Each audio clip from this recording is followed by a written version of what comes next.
Hey there. This lesson contains information about building your IELTS listening vocabulary. I will start by explaining the perfect strategy to improve your vocabulary as you practice listening. Also, this lesson contains a list of the top 50 words that you need to know to score highly on the IELTS listening exam.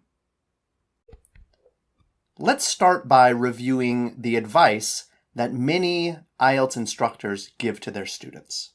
Advice number 1, listen more. So many students ask me how to develop their vocabulary. The most common advice from instructors is that you need to listen more. Unfortunately, this advice is not good enough.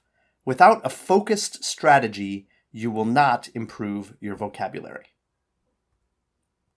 Advice number 2, use a list.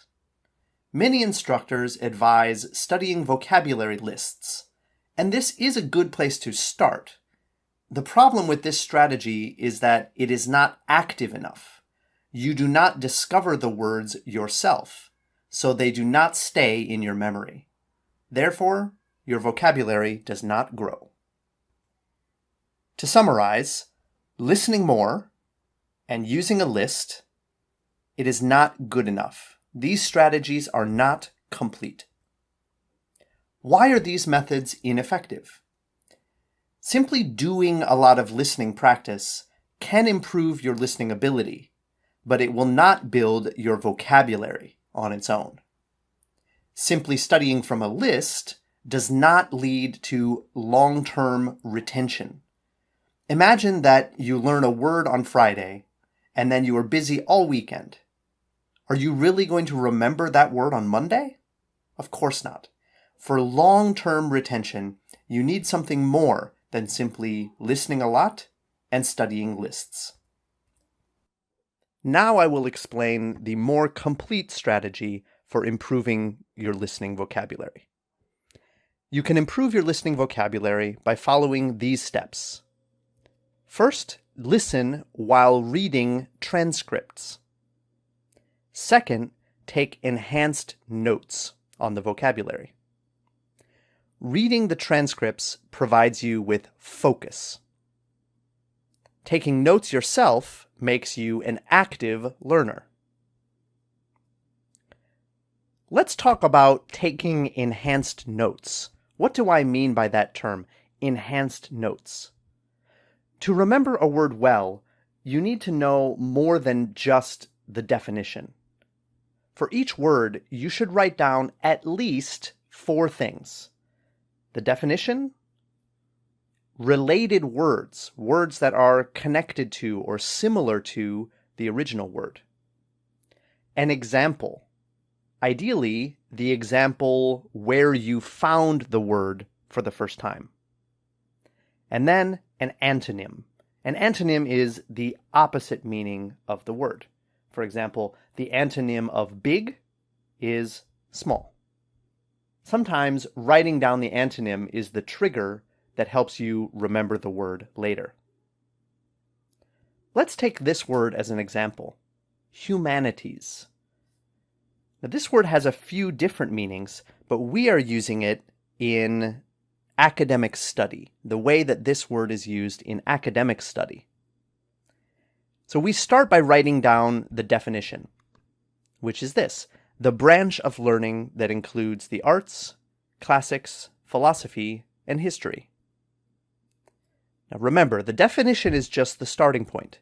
Next, let's write down the related words: art history, fine arts, classic literature, history, philosophy.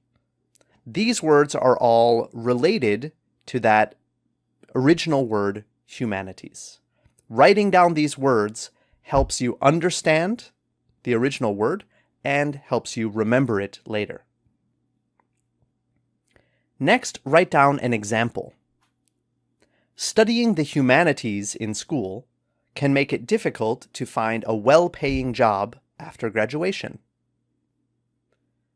Okay, so write down an example that is meaningful to you or that comes from the original context. Ideally, find an example that you know is correct, or write your own example and ask an instructor to check that it is used correctly. Finally, you want to write down an antonym, which in this case, the opposite of the humanities is science. So in school, you can study the humanities, or you can study science. They are on opposite sides of the academic spectrum. So use this kind of mind map or note-taking tool to help you remember the words that you find while you are listening.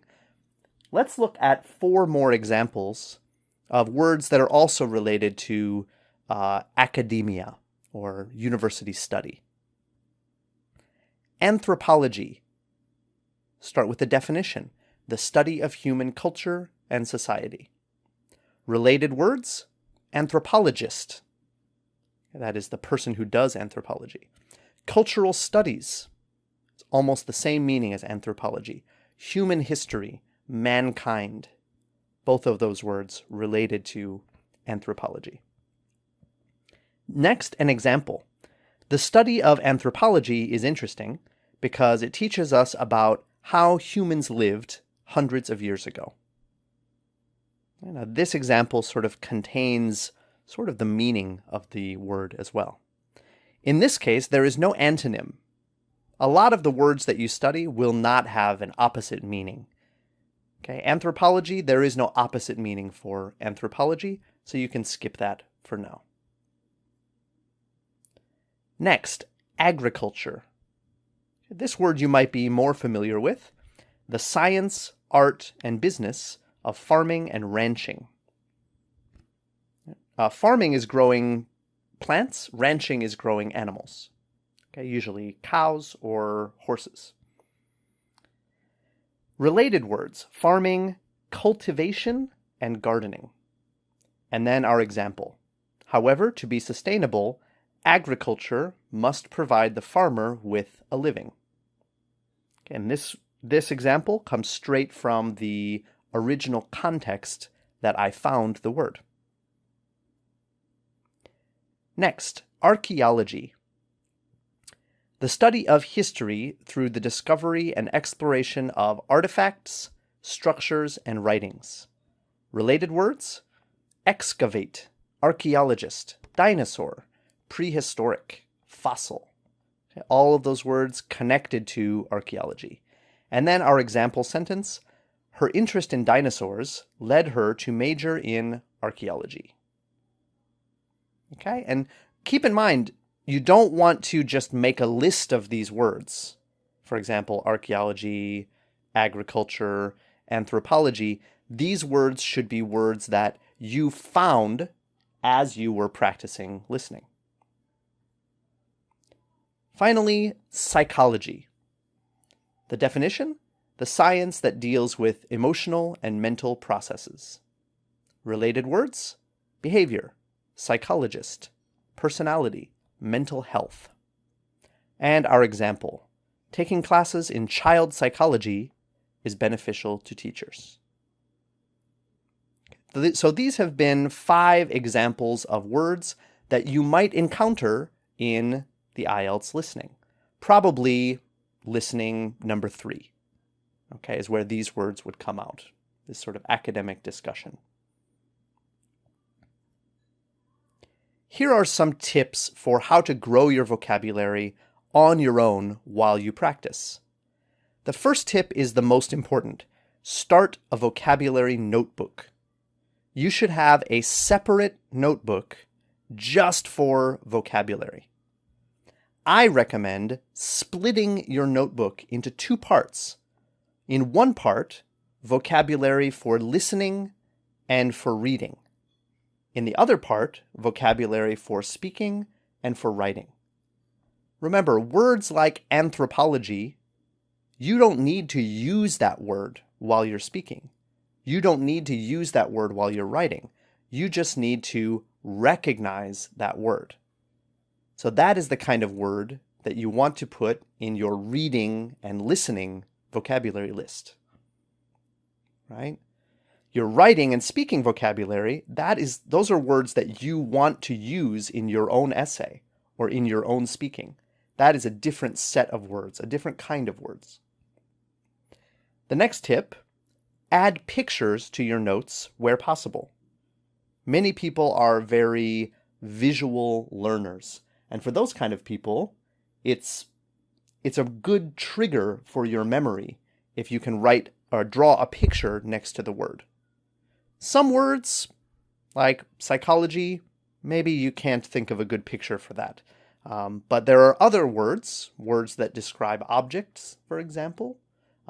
Those words would benefit from a picture to help you remember what they mean.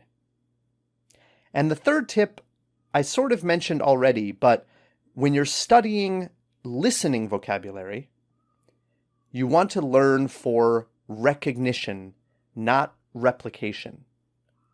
Don't waste time trying to remember how to say those words. If you can recognize them and you know what they mean when you hear it or when you read it, that's good enough for these types of words.